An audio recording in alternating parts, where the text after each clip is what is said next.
Live from the WTXL studios, this is ABC 27's News at Noon.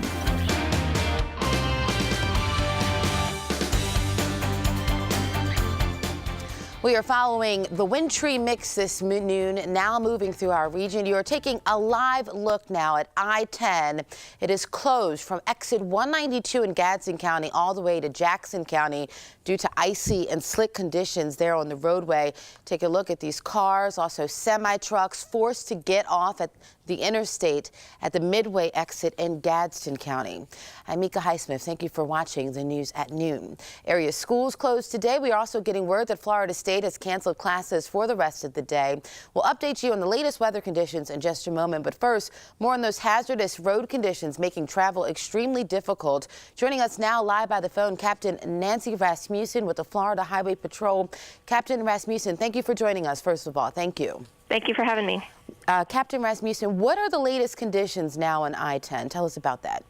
Well, we have troopers out along the I-10, and we're also helping with the FDOT with them sanding down the bridges. The ices on the bridge are still out there, so we're out there closing the roadways, making sure that everybody is traveling safely. So take the side roads, just stay off of the interstate, and really the basic thing is just stay home so you don't have to drive in these conditions. That's great advice there. Captain, many bridges closed at this hour, is that correct?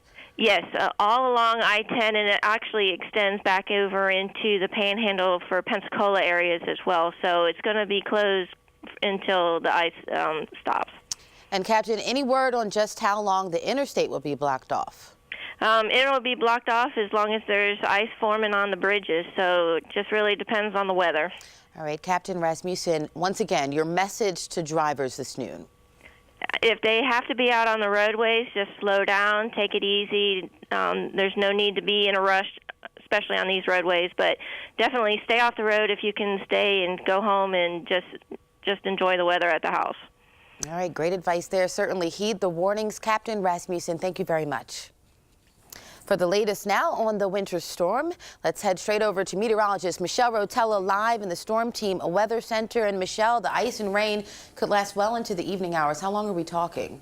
Yeah, Mika, at least for the early afternoon hours especially, and then as we head into the evening, we could get just a little bit more, another round of that very quickly, and then it tapers off to some rain. But take a look right now. This is what we're working with, looking at the satellite and radar. Still seeing some ice and just a wintry mix near Apalachicola. You can even see that working its way up towards southern McCulloch County, even just a little bit there into central Jefferson County. Other than that, as you head towards Taylor and Lafayette County and moving up even towards just south there of Valdosta, still seeing just a little bit of some rain. Now, we still have those winter weather warnings in effect until 7 p.m. tonight, and that's mostly for all of the Gulf counties there. Like I said, we could see another round of the mixture as we head into the early afternoon hours, but all that's starting to settle down, at least for right now. Temperatures still at or below the freezing mark there. Marietta, 27 degrees, right on the freezing mark there for Bainbridge and Tallahassee, 30 for Moultrie and Thomasville, 34 there in Valdosta, and 33 down there in Apalachicola where they are currently seeing some of that wintry mix, and it's been freezing rain for them. It's also been a little bit of sleet. We'll continue to get some of those rain showers throughout the evening hours. So great advice is to pretty much stay inside. Temperatures expected to drop once again below freezing tonight, and there's a hard freeze warning in effect until 10 a.m. tomorrow morning. So what that means is if there is any liquid on the roads right now, it could freeze over and make some issues for tomorrow morning. So definitely the best advice, try not to be on the roads if you don't have to. I'll give you the full forecast and all the details coming up in just a few moments to explain more. Mika? All right, this just into the newsroom this noon. Also weather related. 2 people without a place to live after a fire ripped through this mobile home. Now, these pictures were sent to us from the Tallahassee Fire Department. It happened around 7:30 this morning on Deer Park Circle. Investigators say it was caused by an electrical short in a space heater. And the winter weather causing icy conditions all over. Just take a look at this picture sent in from one of our viewers. You can see the patio of this woman's home covered with ice pellets. And check out this video of what I'm sure is a common scene around the area. Many who have to drive today using that ice scraper to clear off the windshields. And of course, we want to see your pics and video. You can post them to our Facebook and Twitter. Just use hashtag WTXL Winter. And in order to protect those in need of a place to stay tonight, the temporary cold night shelter will be open. Men must report to the shelter on Tennessee Street by 6:45 tonight. Star Metro will then shuttle you to the temporary cold night shelter at Jacob Chapel Baptist Church Women and families with children will be able to stay at the shelter. Now here's a look at what the roads look like this morning in Atlanta. Streets covered in ice and snow. You can see there traffic backed up for miles. Several accidents have been reported, and we're just learning there has been one fatality. Still, though, parts of the state of Georgia now in widespread chaos. Carol Costello has the latest from Atlanta, where snow and ice are making roads virtually impassable. Thousands of drivers stranded on gridlocked highways, paralyzing the metro area. Children stuck on their school buses well past midnight. I was super scared. I was like, if I don't get home to my parents, I'm going to freak out. Other students unable to make it home at all, waking up in their classrooms this morning after slick road conditions forced some schools to cancel bus service. One of the children had a cell phone, so they kept calling me and saying, "We stopped again, we've slipped again, we're hitting trees, we just ran a red light." With more than 900 accidents reported and over 100 injuries, some desperate commuters decide to abandon their cars and seek shelter. Others, some who report spending over 10 hours on the road, turn to social media for help. 9 months pregnant, haven't eaten since 10 a.m. yesterday. My car is out of gas and I'm starting to get cold, dehydrated, and hungry. Please help. Anxious residents seek help for their loved ones. I have a friend whose truck has been hit by 6 cars. She has 2 kids in the car and trying to get 2 more at daycare. 911 is busy. Any suggestions?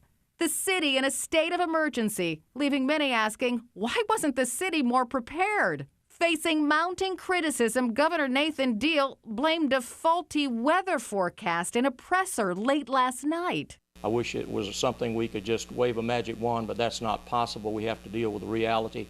And I think all of these folks that are here are doing their very best. President Obama addressed the nation for about an hour last night, approaching topic after topic. The president talked about everything from minimum wage and equality to immigration and the Olympics. He even announced a new starter retirement program called Myra.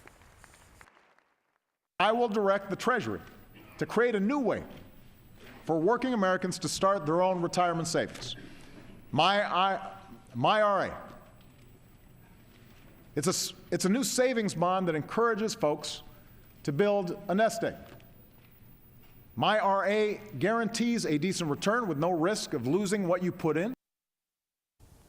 About half of all American workers are employed by companies that don't offer retirement plans. Those are the workers the new accounts are designed for. So what do you think? On our Twitter, we asked, how do you think the president did with his State of the Union speech last night?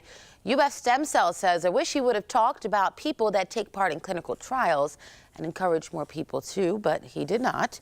At Vince Lead said, he spoke like a true executive. We have work to do, and it will get done no matter what. And we want you to continue to engage with us through social media by searching for us on Facebook or following us on Twitter at ABC27. Your comments could make it on the air. And among those seated at the State of the Union address, Antoinette Tuff, the woman who made headlines last year when she talked down a shooter at a DeKalb County school. Tuff helped to get a gunman to put down his weapon, saving the lives of many innocent children. She has been nominated for the Carnegie Medal for Civilian Heroism. In other news this noon, Florida Governor Rick Scott proposing a nearly $74.2 billion budget for the coming year. The Republican governor announced his spending plan Wednesday. Part of it pushes for nearly $600 million in tax cuts. State lawmakers will use the proposed budget as a framework for a final budget that will be passed during the annual session that starts in March. Well, still to come here on the news at noon, consumers beware, there's a new scam in town. Ahead, how to avoid falling victim. But first, remember, you can connect with WTXL ABC 27 on our official smartphone app. Stay up to date with all the latest local news by downloading the app on the App Store and Google Play right now. Stay with us.